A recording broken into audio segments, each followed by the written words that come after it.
बेटियों के साथ दुराचार करने वालों को बंद कमरे में नहीं बल्कि सार्वजनिक चौराहों पर फांसी देनी चाहिए। ये बयान प्रदेश के पूर्व मंत्री उषा ठाकुर ने दिया। उन्होंने बच्चों को आध्यात्म और नैतिक शिक्षा से जोड़ने पर भी जोर दिया। देखिए खास रिपोर्ट। देश में मासूम बच्चियों के साथ दुराचार की घटनाएं लगातार बढ़ती ही जा रही है।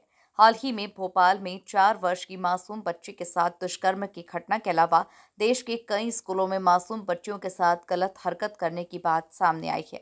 इंदौर के एक प्रतिष्ठित स्कूल में भी 2 दिन पूर्व इस तरह की घटना सामने आने के बाद दुष्कर्मी और लड़कियों के प्रति बुरी नीयत रखने वालों को कड़ी सजा दी जाने की मांग उठने लगी है। प्रदेश के पूर्व मंत्री उषा ठाकुर ने भी बड़ा बयान दिया।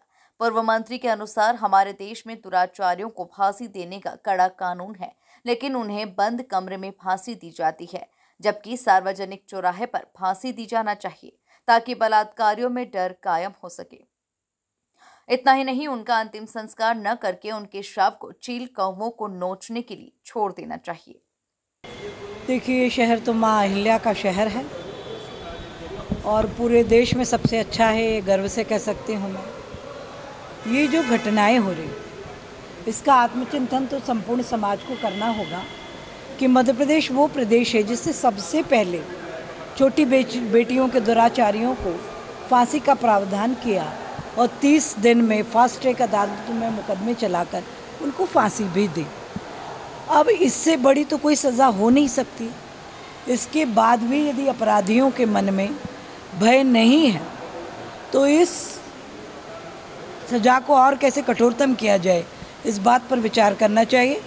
मैंने तो हस्ताक्षर अभियान भी चलाया बेटियों के बीच में और माननीय मुख्यमंत्री प्रधानमंत्री जी को भी आग्रह किया कि अपराधी अपराध करता है और फांसी उसको एकांत में जेल के भीतर हो जाती है तो समाज याद नहीं रख पाता कि ये फांसी पे इसलिए लटका कि इसका गुनाह क्या था।